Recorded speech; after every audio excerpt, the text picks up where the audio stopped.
আমাদের দেশমাতৃকার সারা বছরের ঋতু বৈচিত্র্যের কথা। ভারতবর্ষের উপর প্রকৃতি মায়ের এই বিস্ময়কর আজ ধানের খেতে রৌদ্র ছায়া লুকোচুরি খেলা রে ভাই লুকোচুরি খেলা।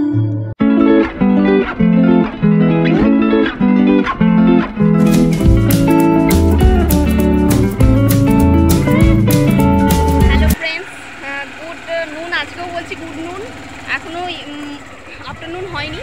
আর তো আজকে আমরা বেরিয়ে পড়েছি আবার। আজ বসন্ত উৎসবে আমাদের মানে ওদের স্কুলের যেহেতু অনুষ্ঠান, তো স্কুলের তৃতীয় দিন আর আমার ব্লগের আজ দ্বিতীয় দিন। তো দ্বিতীয় দিনের ব্লগ আমি এখনই শুরু করে দিয়েছি। এখন বাজে 2 বেজে গেছে অলরেডি। তো আমরা বেরিয়ে পড়েছি আবার।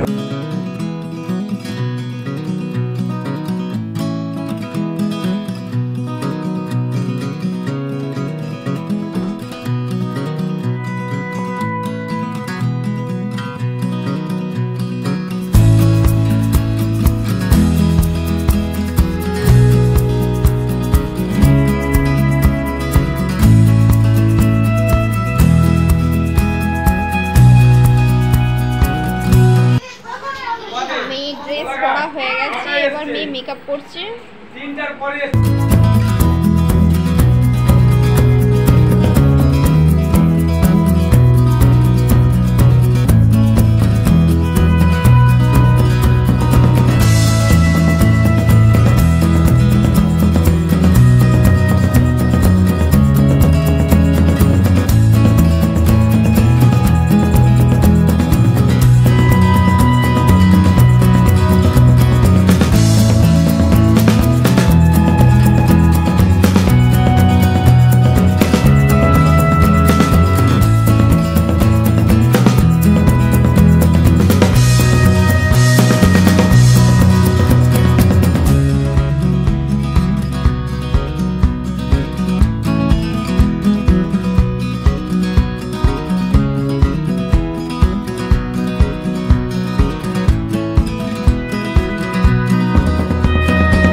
কত পাখি!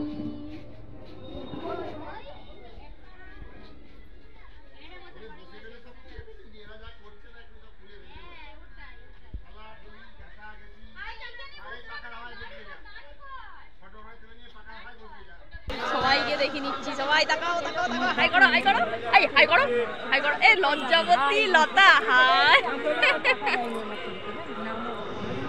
আমাদের দেশমাতৃকার সারা বছরের ঋতু বৈচিত্র্যের কথা। ভারতবর্ষের উপর প্রকৃতি মায়ের এই বিস্ময়কর নানা রূপের প্রতি শ্রদ্ধা জানিয়ে আমাদের আজকের নিবেদন ঋতুরঙ্গ।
আমরা যারা লীলা কীর্তন শুনেছি বা পড়েছি তারা জানি যে এই হোলি লীলায় কৃষ্ণ তার সখাদেরকে নিয়ে রঙের উৎসবে মেতেছিলেন।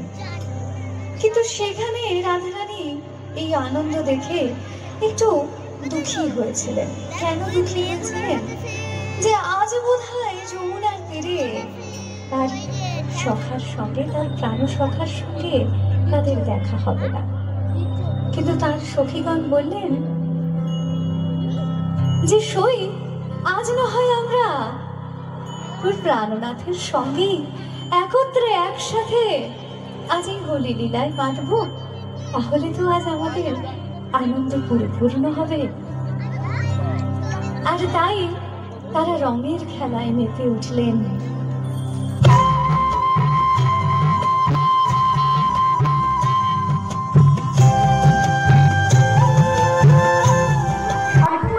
অনুষ্ঠান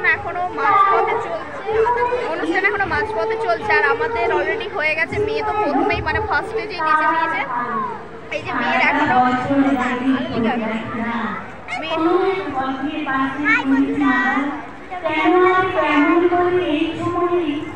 তো মেয়ে এখনো এই যে চুলটা বাঁধা আছে, মেয়ে এখনো চুল খুলেনি, ড্রেসটা খুলে দিয়েছে।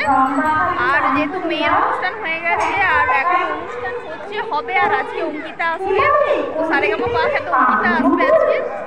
আমরা আজকে দেখবো না, কারণ বাপের বাড়ি যাওয়ার ব্যাপার আছে, তো ওখানে কালী পুজোর সেগুলোকে আমরা বাপের বাড়ি যাবো। তাই আমি ব্লগটা এখনকার মতো রাখছি, কারণ